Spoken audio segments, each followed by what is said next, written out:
Kembali lagi dalam podcast apa ya? Kelompok 4 membahas tuntas dinasti Umayyah. Nah, setelah kita mengenal di episode sebelumnya apa itu dinasti Umayyah dan bagaimana dinasti Umayyah berdiri, kali ini kita akan masuk ke pembahasan mengenai tokoh-tokoh termasyur, pemimpin-pemimpin termasyur yang ada dalam dinasti Umayyah itu sendiri. Untuk mengupas tuntas tokoh-tokoh termasyur itu, kali ini saya tidak sendiri. Sekarang ada dua narasumber ternama yang bersama saya. Yang pertama ada Bapak Muhammad Rafi Rasyad. Halo Pak Rasyad. Halo. Oke, kita manggilnya apa nih biar enak, apa kakak atau apa? Kayaknya Kak aja deh ya. Kak aja mungkin biar lebih akrab aja kali gitu ya. Oke, jadi Kak Rashid boleh diceritakan siapa kakak dan bagaimana latar belakang kehidupan kakak? Oke, halo semuanya, sobat apa ya?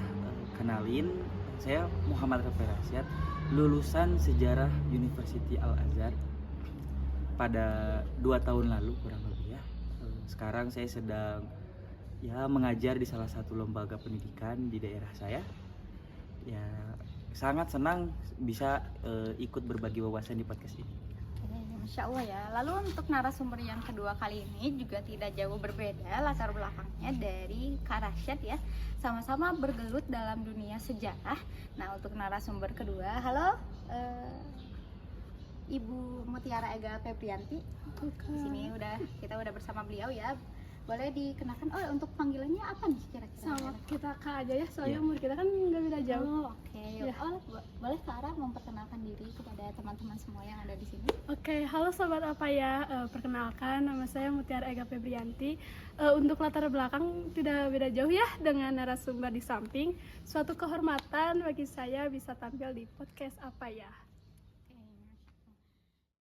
Oke, kita udah tahu nih, sekarang kan kita mau membahas mengenai pemimpin-pemimpin yang termasyhur dalam dinasti Umayyah. Itu kira-kira ada 3 ya? Ya. Oke, untuk yang pertama itu ada Muawiyah bin Abi Sufyan, yang mana Muawiyah bin Abi Sufyan ini adalah pemimpin pertama dari dinasti Umayyah, betul ya? Betul.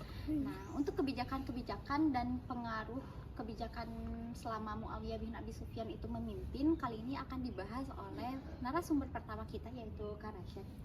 Untuk Kak Rasyad, gimana sih kira-kira pada saat Muawiyah bin Abi Sufyan ini memimpin dinasti Umayyah, kebijakan apa saja yang beliau terapkan dan apa dampaknya terhadap peradaban Islam pada masa itu? Oke. Sebelumnya kita harus tahu dulu ya Muawiyah itu siapa. Nah, Muawiyah ini dikenalnya itu sebagai pendiri dinasti Umayyah. Nah, selain menjadi pendiri juga membangun pemerintahan yang sudah tersentralisasi. Nah, pada masa pemerintahan di Muawiyah ini itu sangat tergantung dengan kerabat Ali bin Abi Thalib, yang dimana jadi sangat menjunjung tinggi toleransi kepada umat beragama lain. Terus pada masa kekhalifahan Muawiyah ini menganut sistem pemerintahan yang depotisme. Depotisme itu apa sih Kak? Bisa dijelaskan nggak pada kami dan teman-teman semua? Nah, depotisme itu yaitu di mana pemerintahan yang kekuasaannya itu hanya dipegang oleh raja ataupun kaisarnya, seperti itu. Jadi sistemnya itu keturunan Muawiyah otomatis menjadi penerus dari raja kekhalifahan dinasti Umayyah. Oke. Lalu untuk kebijakannya sendiri nih yang dilakukan oleh Muawiyah bin Abi Sufyan itu ada apa aja sih? Kebijakannya itu banyak ya. Nah, salah satunya utama itu ekspansi wilayah atau memperluas wilayah dengan dasar dakwah agama. Nah, yang pertama itu ke Bizantium. Bizantium itu kalau sekarang apa sih Kak kira-kira? Nah, Bizantium itu sekarang itu dikenal dengan Istanbul. Itu di mana di negara Turki. Ya. Nah, jadi pertama itu ke penyerangan ke daerah Laut Tengah gitu ya, dengan mengirim pasukan 17.000 kapal, di mana akhirnya berhasil menguasai Pulau Rondos dan Cyprus. Nah, terus yang kedua itu ada pengiriman untuk melakukan penyerangan kepada Konstantinopel melalui 2 jalur, yaitu darat dan laut. Nah, yang darat itu dipimpin oleh Sufyan bin Auf. Nah, yang laut diketuai atau dipimpin oleh Fadilah Al-Ansori, seperti itu. Nah, yang terakhir ini penyerangan lagi ke Konstantinopel pada tahun 10 tahun berikutnya. Tapi ketika sudah berhasil mendobrak gerbang Konstantinopel, terdengarlah kabar bahwa Khalifah Muawiyah ini wafat, sehingga pasukannya pun harus ditarik kembali ke Damaskus kayak gitu, seperti itu. Menarik sekali ya teman-teman. Berarti Kak, pada masa pemerintahan Muawiyah bin Abi Sufyan ini fokus dinasti pada saat itu adalah ekspansi Ya, wilayah. ekspansi wilayah, penyebaran agama lah. Menarik ya teman-teman. Lalu untuk tokoh yang kedua itu adalah Abdul Malik bin Marwan, yang akan disampaikan atau dikupas kebijakannya oleh narasumber yang kedua. Nah, Abdul Malik bin Marwan ini dikenal sebagai pemimpin atau khalifah dinasti Muawiyah yang kuat. Nah, boleh Kak Ara dijelaskan bagaimana bisa pada masa kepemimpinan Abdul Malik bin Marwan ini beliau dikenal sebagai pemimpin yang kuat? Kebijakan apa saja yang kemudian menjadikannya dikenal demikian? Nah, kalau untuk Abdul Malik bin Marwan ini, kalau pada saat masa Muawiyah kan lebih ke ekspansi wilayahnya ya. Ya. Kalau Abdul Malik bin Marwan ini lebih kepada kebijakan progresif. Beliau menerapkan kebijakan seperti melakukan standarisasi mata uang, jadi merubah mata uang Bizantium dan Persia ke dalam mata uang logam Arab. Kemudian beliau juga menjadikan bahasa Arab sebagai bahasa resmi pemerintahan. Kemudian di bagian keuangan beliau juga melakukan menerapkan kewajiban untuk berzakat, kharaj dan jizyah. Nah, saya rasa ketiga kebijakan tersebut yang berpengaruh untuk pengembangan Islam pada masa itu.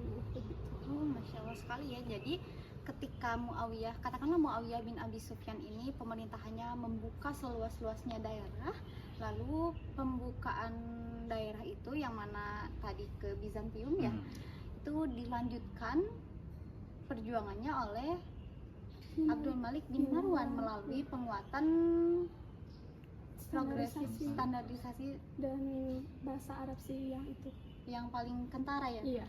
Oke, Masya Allah ya. Lalu yang terakhir nih, tokoh yang terakhir boleh dikupas barangkali oleh Kak Ara maupun Kak Rasyad, yaitu